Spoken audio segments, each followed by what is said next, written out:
Hi guys, good afternoon. How are you? I hope you will be quite well. दोस्तों, किसी के मरने के बाद शहरों को बंद होते हुए कई बार देखा है। किसी के मरने के बाद शहरों को बंद होते हुए कई बार देखा है और कोई मर न जाए इसलिए शहरों को बंद होते हुए पहली बार देखा है। So, stay home and be safe, क्योंकि जान है तो जहान है। दोस्तों, आप सभी का मेरे YouTube चैनल पर स्वागत है और आज मैं आप लोगों के सामने एक बहुत ही खूबसूरत टॉपिक को लेकर आया हूं, जो टॉपिक है वर्ब। यह इंग्लिश ग्रामर का बहुत ही खूबसूरत टॉपिक है और यह एक ऐसा टॉपिक है जिस टॉपिक के बिना इंग्लिश की कल्पना करना नामुमकिन है। तो चलिए आज हम आप लोगों को वर्ब का जीरो टू हीरो यानी जीरो से आप लोगों को हीरो बनाने की हम कोशिश कर रहे हैं। वर्ब का एक एक चीज हम आपको बताने के प्रयास कर रहे हैं। हमारी प्रयास ऐसी है कि इसमें एक भी नियम नहीं छोड़े जाएंगे। So let's start. सबसे पहले दोस्तों आप ध्यान दीजिए, सबसे पहला यहाँ पर आपको जो पॉइंट दिया गया है वर्ब के बारे में कि लिखा गया है कि verb equal to action. Verb का मतलब होता है एक्शन। अब रह गई बात कि एक्शन का मतलब क्या होता है कि एक्शन का मतलब ये होता है कि आप किसी भी काम को करते हैं वह क्या है, एक्शन है। जहां कहीं से भी आप मेरी वीडियो को देख रहे होंगे तो आप इस वीडियो को देख रहे हैं, यह एक काम है।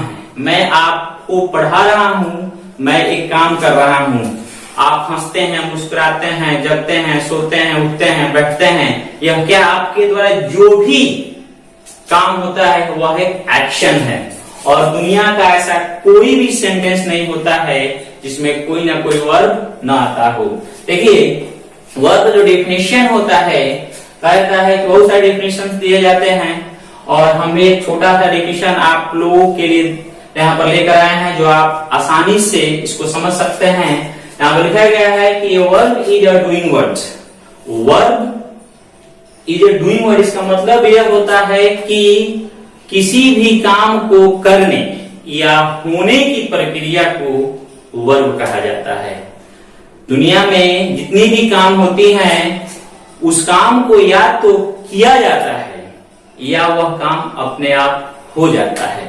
आपके द्वारा जो भी काम होता है, जैसे आप पढ़ते हैं, लिखते हैं, खाते हैं, पीते हैं, सोते हैं, या आपका काम आप इसको करते हैं, लेकिन हमारे एटमॉस्फेयर में कुछ ऐसी घटनाएं घटती है वह अपने आप होती है। जैसे हवा का बहना, धूप का लगना, यह अपने आप होती है।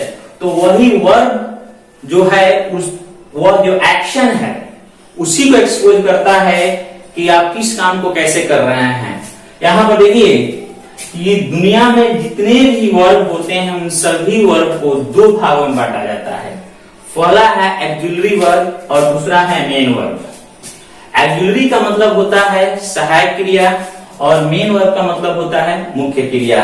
अब रह गई बात कि एक्सिलरी वर्ब और मेन वर्ब में आखिर अंतर क्या है।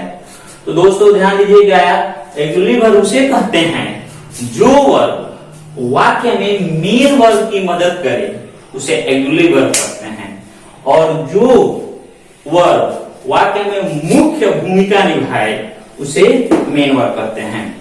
इस एक्सिलरी वर्ब को आप हेल्पिंग वर्ब भी कहते हैं, सपोर्टिंग वर्ब भी कहते हैं। यह जो मेन वर्ब है आपका, इसका बहुत सारा नाम है। आप इसको प्रिंसिपल वर्ब कहते हैं, आप इसको बेस वर्ब कहते हैं, ऑर्डिनरी वर्ब कहते हैं, स्टैटिक वर्ब कहते हैं, डायनेमिक वर्ब कहते हैं, ट्रांजिटिव वर्ब कहते हैं, इंट्रांजिटिव वर्ब कहते हैं। बहुत सारे नाम से इसको हम जानते हैं। अब यहाँ पर हम आते हैं, देखिए दुनिया में जो एक्सिलरी वर्ब की संख्या होती है वह 24 होती है, 24 होती है। और इस 24 जो एक्सिलरी वर्ब होते हैं इसको आप दो भागों में बांटते हैं। आप दो भागों में बांटते हैं और पहला जो होता है वह होता है प्राइमरी एक्सिलरी वर्ब और दूसरा जो होता है सेकेंडरी एक्सक्लूसिव वर्ब। अब देखिए प्राइमरी एक्सक्लूसिव वर्ब में क्या होता है, प्राइमरी एक्सक्लूसिव वर्ब में 3 प्रकार के वर्ब होते हैं। पहला है वर्ब टू बी, दूसरा है वर्ब टू हैव, तीसरा है वर्ब टू डू। अब देखिए वर्ब टू बी जो वर्ब है इसमें देखिए आप कि verb to be, be means होता है दोस्तों होना, बी मीन्स होता है होना। तो जब आप इसको सेंटेंस में इस्तेमाल करते हैं तो यह इसका जो बी है अपने रूप में बदलाव करता है। जब प्रेजेंट टेंस में इस्तेमाल करते हैं आप तो यह होता है इज, एम, आर, और पास्ट इसका होता है वाज, वर। उसके बाद हम आते हैं वर्ब टू हैव। इसमें वर्ब टू हैव का भी रूप चलता है, प्रेजेंट टेंस में हैज और हैव और पास्ट टेंस में हैड होता है। और उसके बाद वर्ब टू डू यानी प्रेजेंट टेंस में डू तथा डज और पास्ट टेंस में डिड होता है। तो ये हो गई प्राइमरी एक्सक्लूसिव वर्ब के बारे में। दूसरी जो बात है यहाँ पर secondary exclusive verb. Secondary exclusive verb जो होता है यह 2 प्रकार का होता है। पहला है मॉडल वर्ब और दूसरा है मार्जिनल मॉडल वर्ब। देखिए मॉडल वर्ब में यह जो सेकेंडरी एक्सक्लूसिव वर्ब है हम आपको बता दें कि यहाँ प्राइमरी एक्सक्लूसिव वर्ब की संख्या जो होती है 11 होती है और सेकेंडरी एक्सक्लूसिव वर्ब की जो संख्या होती है वह 13 होती है। अब देखिए यहाँ पर मॉडल वर्ब जो है आप बचपन से पढ़ते आ रहे हैं, सुनते आ रहे हैं, can, could, may, might, shall, will, would, etc को आप मॉडल वर्ब कहते हैं। और मार्जिनल मॉडल वर्ब होता है मात्र 3 होते हैं, नीड तथा डेयर। अब देखिए हम एक प्रयास किए हैं कि प्रत्येक वर्ब के बारे में हमारा स्पेशल वीडियो आप लोगों के लिए अपलोड किया जाएगा। आज सबसे पहले हम आप लोगों के सामने वर्ब टू बी का प्रयोग लेकर आ रहे हैं, आप आगे देखिए।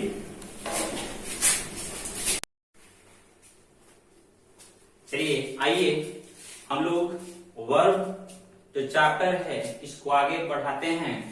और हम यहाँ पर आपके सामने यहाँ पर लिखे हैं use of verb to B.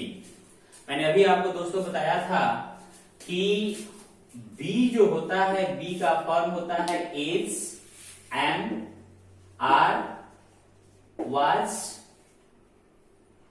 वर।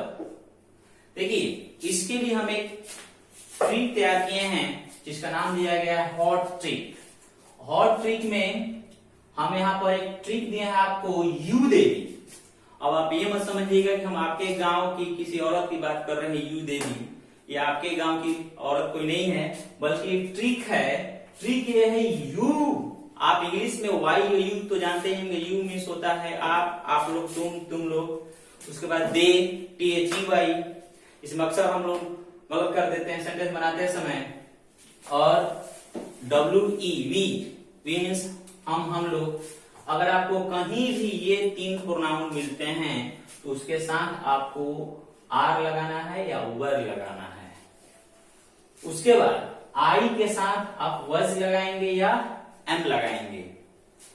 बाकी आपके जो भी प्रोनाउंस आते हैं उनके साथ आपको वाज लगाना है पास्ट टेंस में और इज लगाना है प्रेजेंट टेंस में। अब देखिए एक चीज हम आपको बता दें कि यहाँ पर इज, एम, आर, वाज, वर, ये जो 5 एक्सक्लूसिव वर्ब आप देख रहे हैं इसमें थोड़ी सी आप जानते हैं कि जो भी सेंटेंस हम बनाते हैं तो सेंटेंस 3 ही टेंस में होता है, प्रेजेंट टेंस, पास्ट टेंस और फ्यूचर टेंस। तो जिस हिंदी वाक्य के अंत में है, हूं, हो, आपको अभी हमने बताया था कि बी मीन्स होता है होना। अगर किसी सेंटेंस के अंत में है, हूं, हो इत्यादि रहे तो आपको वहां पर इज, एम, आर का प्रयोग करना है। और अगर थाथे थी रहे तो वाज, वर का प्रयोग करना है। ठीक है, तो आज के सामने हम सबसे पहला रूल लेकर आ रहे हैं। देखिए ध्यान दीजिए, सबसे पहला रूल है आपका कि subject plus is and are was were plus a या and plus S C N आप देखिए यहां पर हम लिखे हैं subject plus is am are was were plus a and plus S C N का मतलब क्या होगा? सिंगुलर काउंटेबल नाउन, वह नाउन जो सिंगुलर हो। आप सिंगुलर और प्लूरल तो जानते होंगे कि जिस शब्द से एक या एक और केवल एक ही वस्तु का बोध हो उसे सिंगुलर नाउन कहते हैं, और वह नाउन जिससे दो या दो से अधिक व्यक्ति वस्तु या स्थान का बोध हो उसे प्लूरल नाउन कहते हैं। तो यहां पर ध्यान दीजिए, अगर कहा जाए कि he dash N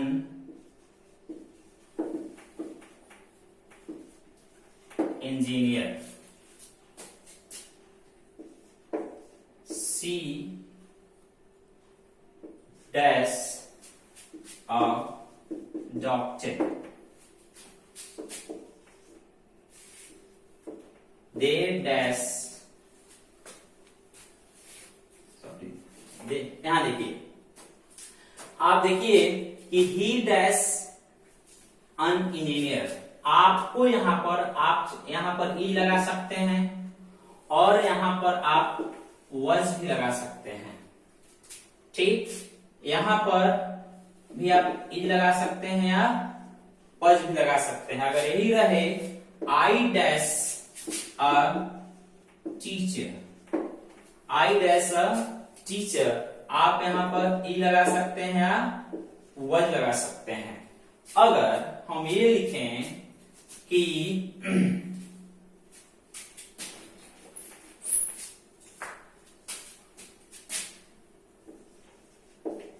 Mohan dash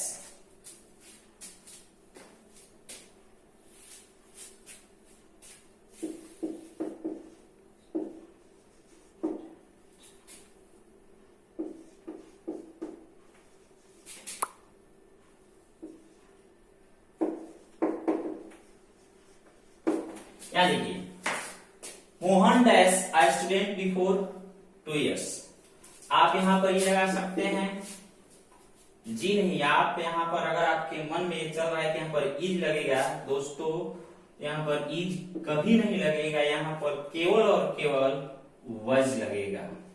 क्या लगेगा? वज लगेगा। क्यों लगेगा? देखिए, कुछ ऐसे शब्द होते हैं जिन शब्दों का प्रयोग अगर सेंटेंस में कर दिया जाए तो वह सेंटेंस जो है परमानेंटली यानी हमेशा के लिए वह पास्ट टेंस में चला जाता है। जैसे अगर किसी सेंटेंस में स्टरडे आ जाए, दैट डे आ जाए, लास्ट आ जाए, एगो आ जाए, बिफोर आ जाए, अगर ये सभी सेंटेंस आ जाएं तो आप कह सकते हैं कि वह सेंटेंस पास्ट टेंस में है। और जब भी पास्ट टेंस में होगा तो आप वहां पर वज लगाएंगे या वर लगाएंगे। एक चीज और ध्यान रखिएगा, यह जो सेंटेंस है आपका यानी जो भी सब्जेक्ट होगा उसका ये कंडीशन को बयां कर रहा है। क्या कर रहा है? कंडीशन बता रहा है, कह रहा है कि ही इज एन इंजीनियर। उसका कंडीशन बताया जा रहा है कि वह क्या है? इंजीनियर है। She was a doctor, she was a doctor, क्या है? एक डॉक्टर है। आई एम ए टीचर, मैं क्या हूं? मेरा कंडीशन बताया जा रहा है। तो ये आपका पहला रूल हुआ। दूसरा रूल की तरफ हम लोग चलते हैं। आपका दूसरा रूल ये है कि आप यहां पर ध्यान दीजिए, subject plus is am are was were plus a या एन प्लस यहां पर एक नया चीज हम यहां जोड़ेंगे, adjective plus S C N. दोस्तों ध्यान दीजिए, यहां पर एक नया वर्ड जुड़ चुका है, एडजेक्टिव। अब एडजेक्टिव क्या होता है? तो आपको हम बता दें adjective is a word which qualify for noun और प्रोनाउन, यानी वह शब्द जो किसी नाउन या प्रोनाउन का विशेषता बताए उसे एडजेक्टिव कहते हैं। देखिए एडजेक्टिव की एक पहचान होती है कि कभी भी एडजेक्टिव का प्रयोग किसी नाउन से पहले आता है, यानी कभी भी एडजेक्टिव का प्रयोग किसी नाउन से पहले किया जाता है। जैसे मान लीजिए कि अगर हम यहाँ पर लिख दें पेन, ठीक है, तो आपको पता है कि पेन क्या है, एक नाउन है, लेकिन यही लिख दे कि रेड पेन, क्या लिख दे, रेड पेन। यहां पर लिख दे ब्लू पेन, ठीक है। अगर लिख दे यहां पर हम लिख दे बॉय, ठीक है, और यहां पर लिख देते हैं गुड बॉय। तो यहां पर देखिए इस बॉय के बारे में यहां पर गुड जो है बता रहा है कि लड़का है तो कैसा है, तो अच्छा है। तो कहीं भी आपको ऐसा सेंटेंस मिल जाए जैसे कहा जाए कि Mohan that's a good boy, Sita that's a good girl. ठीक, आप देखिए यहां पर गुड, फिर अगर हम ये कहें कि she is that's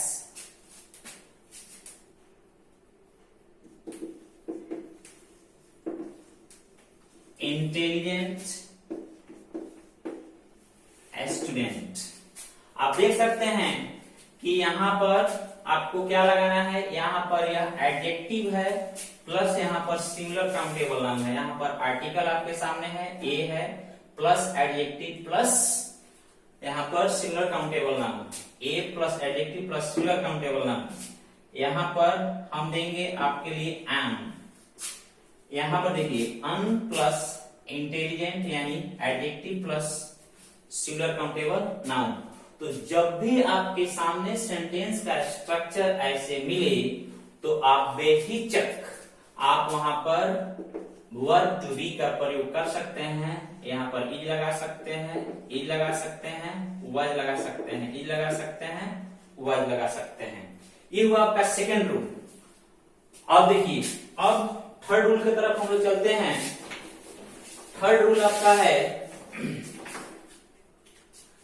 subject plus is am are was were plus a या an plus adverb adverb plus adjective plus singular countable noun. अब देखिए एक चीज और यहां हम जोड़ दिए हैं एडवर्ब। अब देखिए एडवर्ब क्या होता है, थोड़ा इसके बारे में हम जान लें।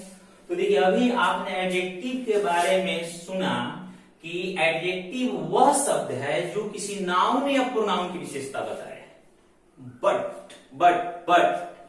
एडवर्ब वह शब्द है जो किसी नाउन या प्रोनाउन को छोड़कर दूसरे किसी भी शब्द की विशेषता बताए उसे एडवर्ब कहते हैं। एक एडवर्ब एक एडजेक्टिव की विशेषता बता सकता है, एक एडवर्ब प्रीपोजिशन की विशेषता बता सकता है, एक एडवर्ब खुद एडवर्ब की विशेषता बता सकता है, एक एडवर्ब एक सेंटेंस की विशेषता बता सकता है। लेकिन हम लोग उतना दूर अभियान की जरूरत नहीं है क्योंकि अभी तो क्लास शुरू हुई है। यहां पर आप देख सकते हैं कि एडवर्ब यहां पर यानी यह जो एडवर्ब है इस एडजेक्टिव की विशेषता बताएगा। अगर कहा जाए कि you dash a very माइजर boy, ध्यान दीजिए यहां लिखा गया है कि you dash a very माइजर boy. आप देखिए इधर से हम चलते हैं आपको लेकर कि यह क्या है, सिंगुलर काउंटेबल नाउन है। आपको अच्छी तरह से पता है क्योंकि आप लड़के को तो गिन सकते हैं। उसके बाद इस लड़के के बारे में बता रहा है कि यह लड़का है तो कैसा है, तो कंजूस है, कंजूस है। अब कह रहा है कि कंजूस भी है तो कितना कंजूस है भाई, तो कह रहा है कि बहुत कंजूस है। और यहां पर इसके पहले आर्टिकल है। तो जब भी आपके पास सेंटेंस का ऐसा स्ट्रक्चर मिले तो आप यहाँ पर आराम से अब यहाँ पर लगा सकते हैं क्या, क्योंकि आपको आर इसलिए लगाना है क्योंकि ये यू देवी के खानदान का है। यू देवी का खानदान आपको मिलेगा तो आपको आर लगाना है या वर लगाना है। अगर बाकी मिलेंगे तो आप वहां पर वर लगा सकते हैं, आप यहाँ पर वर लगा सकते थे। अब देखिए, अगर कहा जाए कि she is dash, EXC is dash EXTREME extremely beautiful। ध्यान दीजिए, यहां पर हमने कहा है कि सबसे पहले अंत में देखते हैं कि यहां पर यह नाउन्स काउंटेबल है कि अनकाउंटेबल, तो आप यहां पर नाउन काउंटेबल है। सिमिलर है कि प्लूरल, सिमिलर। और इस लड़की के बारे में एक शब्द यहाँ पर कह रहा है कि लड़की कैसी है भाई, सुंदर है।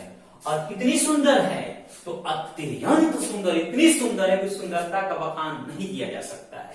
तो यहाँ पर आप क्या लगा सकते हैं, सॉरी आप यहाँ पर लगा सकते हैं इज, या लगा सकते हैं वाज। ये आपका थर्ड रूल हुआ। अब आगे हम चलते हैं आपको लेकर,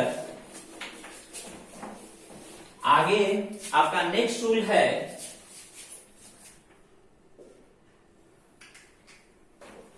सब्जेक्ट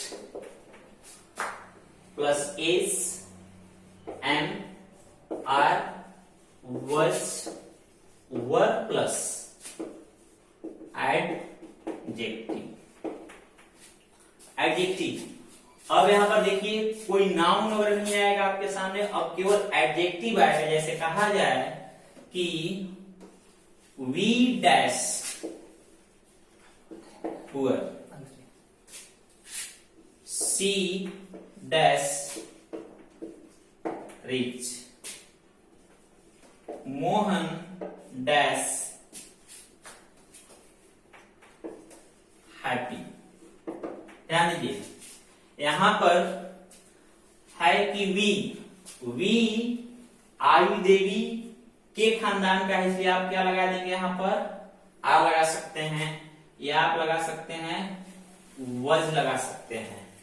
यहां पर से रेस्ट ऑल के ग्रुप का है, इसलिए आप लगा सकते हैं, सॉरी यहां पर वर लगा सकते हैं। ये जो है सी, इसके साथ आप लगा सकते हैं इज या was। फिर इसके साथ भी आप लगा सकते हैं क्या, इज या was। ये हुआ आपका। अब देखिए, अब इसके नेक्स्ट रूल की तरफ हम लोग बढ़ते हैं। आपका नेक्स्ट रूल जो है वह है subject plus is and are plus is are was were plus यहां पर PRESE एंटी प्रेजेंट पार्टिसिपल। अब बताइए कि ये प्रेजेंट पार्टिसिपल क्या होता है। आपको पता है कि आप टेंस कभी पढ़े होंगे तो टेंस में पढ़ाया जाता है एक प्रेजेंट कंटिन्यूअस टेंस और पास्ट कंटिन्यूअस टेंस। तो इसमें देखा जाता है कि present continuous tense past continuous tense में हमेशा क्रिया का चौथा रूप लगता है, ठीक है। तो क्रिया का जो चौथा रूप होता है उसी को हम लोग प्रेजेंट पार्टिसिपल के नाम से जानते हैं। अर्थात जैसे कहा जाए कि he dash playing cricket, she dash they dash singing a song, I dash teaching देखिए, आप लाइफ में भी हमेशा ध्यान रखिएगा कि जहां भी क्रिया का चौथा रूप आपको मिले तो वहां पर आपको वर्ब टू बी का प्रयोग करना है। आप यहां पर आप देख सकते हो प्रेजेंट में अगर ये आपको लग रहा है कि सेंटेंस प्रेजेंट में ही है तो आप यहां पर ई लगा सकते हैं, आप यहां पर ई लगा सकते हैं। या आपको लग रहा है कि नहीं पास्ट में है तो आप यहां पर वज लगा सकते हैं। अगर आपको यहां पर लग रहा है कि प्रेजेंट में है तो आप यहां पर आर लगा सकते हैं, पास्ट में लग रहा है तो वर लगा सकते हैं, यहां पर वज लगा सकते हैं और यहां पर आप इज भी लगा सकते हैं। अब देखिए एक सेंटेंस हम लिखे,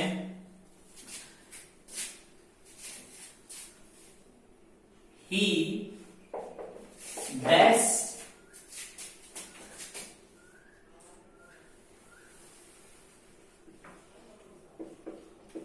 beating him yesterday। अब देखिए he dash beating him yesterday, यहां पर आप ई लगा दीजिए। जी ई अगर आप लगाइएगा तो सेंटेंस आपका गलत हो जाएगा, क्योंकि हमने आपको अभी बताया था कुछ ऐसे शब्द होते हैं जिनको लगा देने से हमेशा वे पास्ट में चले जाते हैं। जब पास्ट में चले जाएंगे तो आपको वहां पर केवल पास्ट के अनुसार यानी वाज या वर लगाना होगा। तो यहाँ पर ही जो है थर्ड पर्सन सिंगुलर नंबर है, इसलिए आपको यहाँ पर केवल वज ही लगाना है। ठीक है,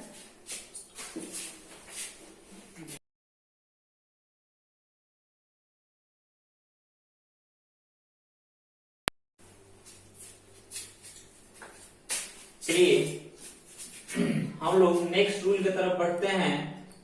जैसा कि हम लोग कुछ रूल पर डिस्कस किए थे वर्ब टू बी के बारे में, इसमें जैसे नेक्स्ट रूल है आपका सब्जेक्ट प्लस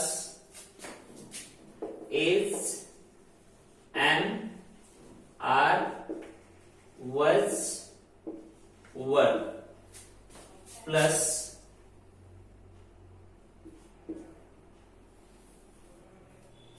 पास्ट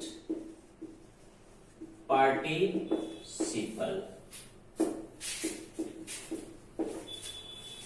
देखिए पास्ट पार्टिसिपल क्या होता है, आप इससे ध्यान दीजिए।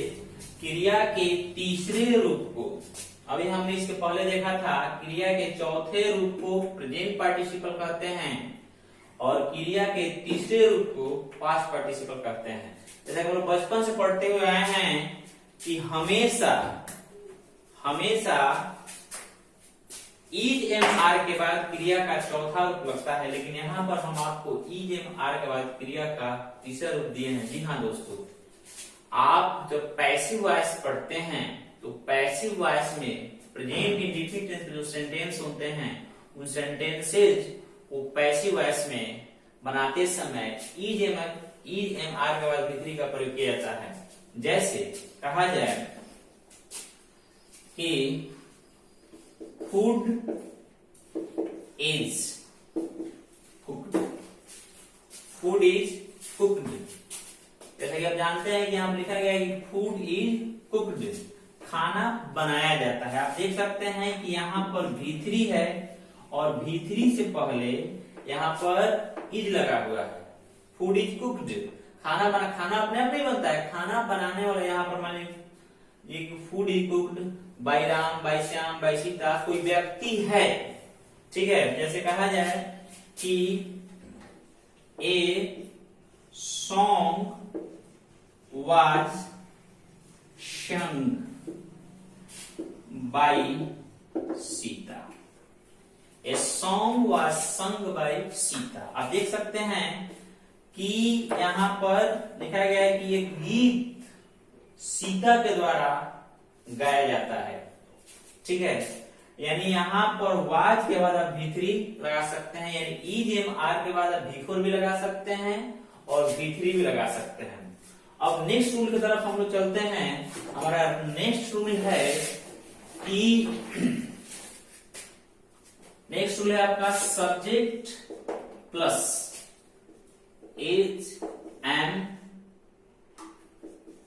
Are was were plus infinitive. अब ये इन्फिनिटिव क्या होता है? अभी तक आपने यहाँ पर प्रेजेंट पार्टिसिपल को देखा, पास्ट पार्टिसिपल को देखा, ईजेएमआर वाज वर्ब के बाद यहाँ पर हम नया चीज आपको दे रहे हैं, इन्फिनिटिव। इन्फिनिटिव कहते हैं जिस वर्ब के पहले 2 प्लस V1 लगा हो, जिस वर्ब के पहले 2 प्लस V1 लगा हो। आप सेंटेंस वो सारा यूज करते हैं कि जैसे मान लीजिए कि कोई काम शुरू अभी होने वाला है, यानी जिस सिंधिवा क्रिया के अंत में वाला है, वाली है, वाले हैं, रहे, उसमें आप ईजेएमआर के बाद 2 प्लस V1 से बना सकते हैं। जैसे आप ये कह सकते हैं कि he dash to go to Patna. The film dash to start.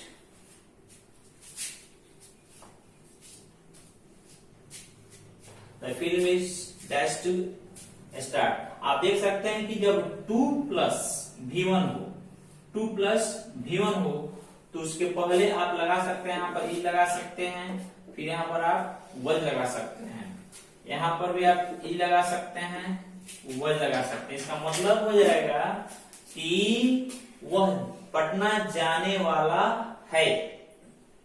The film is to start, यानी फिल्म अभी शुरू होने वाली है। अब देखिए नेक्स्ट चलते हैं।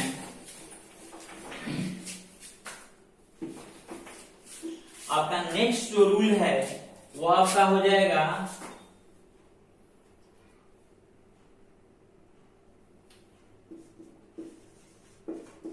About plus infinitive.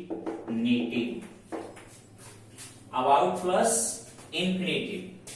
जैसे देखिए हम यहां पर 2 सेंटेंस लिख रहे हैं, ही इज टू गो, और फिर लिख रहे हैं he is about to go।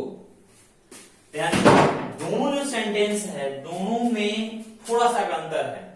इसका मतलब होगा he is to go, यानी वह जाने वाला है, और यहाँ है कि he is about to go, इसका मतलब जाने वाला है ही होगा। लेकिन जैसे मान लीजिए यह जो सेंटेंस है कि वह जाने वाला है, यानी अभी जाने वाला, अभी से 1 मिनट बाद भी जा सकता है, 2 मिनट बाद भी जा सकता है, 5 मिनट बाद भी जा सकता है, 1 दिन बाद भी जा सकता है।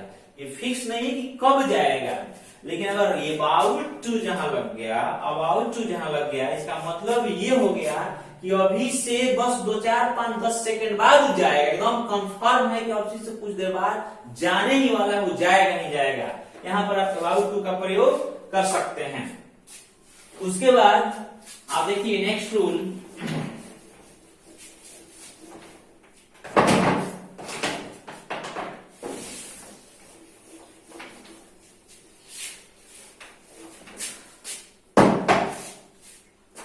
आपके पास नेक्स्ट रूल है कि अगर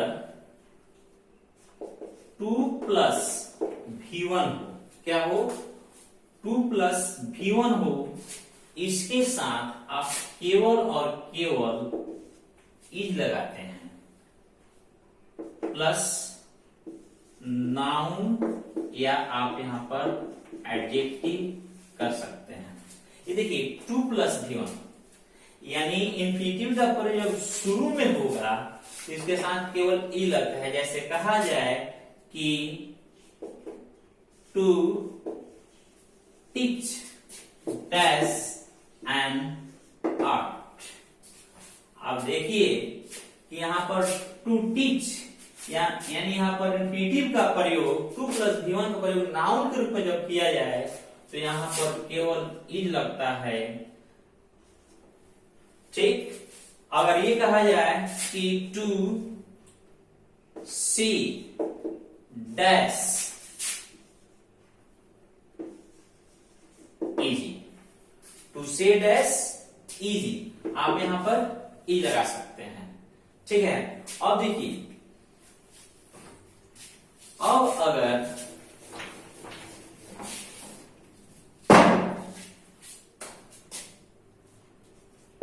V4, आप V4 का प्रयोग अगर शुरू में हो तो आप उसको जेरंड कहते हैं, प्लस एज प्लस नाउन या एडजेक्टिव। ठीक है, देखिए जैसे कहा जाए कि अगर यहाँ पर V4 का प्रयोग एक्शन के रूप में नहीं, अगर यहाँ पर नाउन के रूप में हो, यानी वाक्य के शुरू में हो, जैसे कहा जाए कि playing dash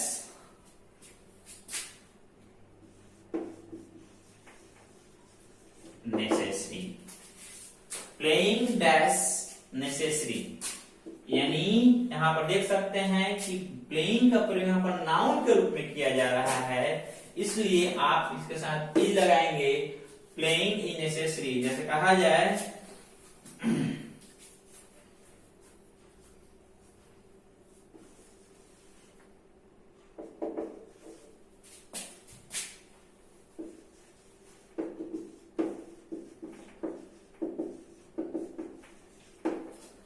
coming here is prohibited, यहां आना मना है। आप देख सकते हैं अगर V4 का प्रयोग नाउन की तरह किया जाए तो वहां पर आप इज लगाएंगे। अब चलिए आगे चलते हैं।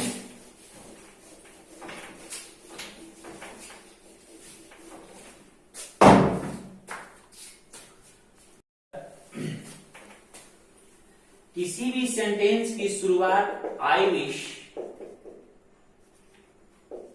वी विश, दे विश इति से हो और इसके बाद सब्जेक्ट आए तो इसके बाद याद रखेंगे हमेशा यहां पर वर का प्रयोग होता है।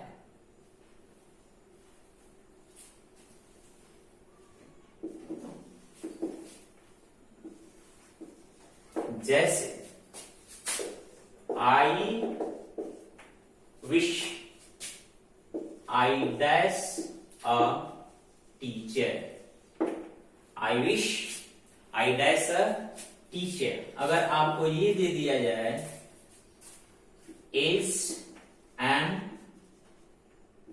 आर वाज वर, तो आप क्या लगाएंगे?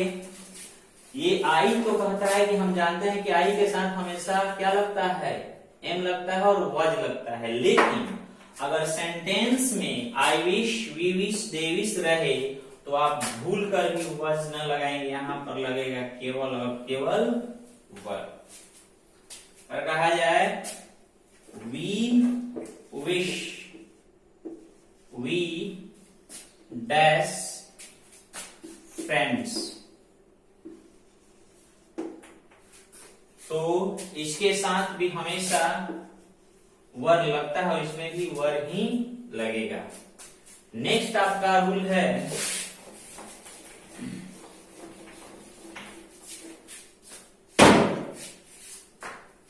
आपका if two sentences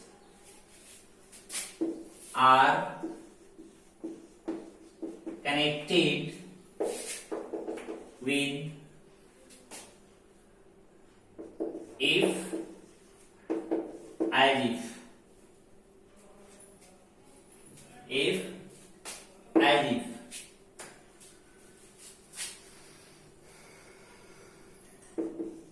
then we use only वर, केवल वर का प्रयोग करते हैं। जैसे देखिए कहा जाए कि if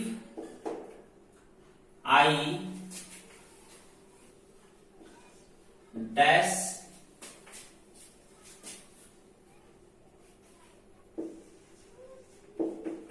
motivator, I would explain him. he speaks as if he dash my boss. He walks as if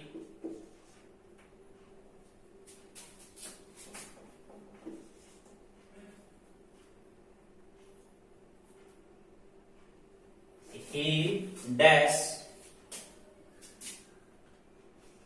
an actor. देखिए यहां पर है कि if I dash motivator I would explain him. आप देख सकते हैं कि यहाँ पर जो सेंटेंस है कि आई dash a motivator I would explain him, तो जब भी इफ से अगर सेंटेंस जुड़ा है तो इसमें दूसरा कोई भी वर्ब का प्रयोग नहीं करेंगे, केवल और केवल वर्ब का प्रयोग करेंगे। अगर दो सेंटेंस एज इफ से जुड़ेंगे तो उसमें केवल वर्ब का प्रयोग होगा। यहाँ पर देखिए एज इफ से जुड़ा हुआ है, तो एज इफ वाले सेंटेंस में हमेशा आप वर्ब का ही प्रयोग करेंगे अगर नाउन हो तो। बस इस वीडियो में आज के लिए इतना ही, और बहुत बहुत धन्यवाद आप लोगों को इस वीडियो को देखने के लिए। और जैसा कि हम आपको बता दें कि अब आज के बाद हर रोज आप लोगों को मेरे YouTube चैनल पर वीडियो मिलेंगे, इसलिए आप लोग प्लीज मेरे चैनल को सब्सक्राइब कीजिए, शेयर कीजिए, ताकि हम और ज्यादा मोटिवेट हो सकें और आप लोग भी ज्यादा कुछ कर सके। Thank you very much.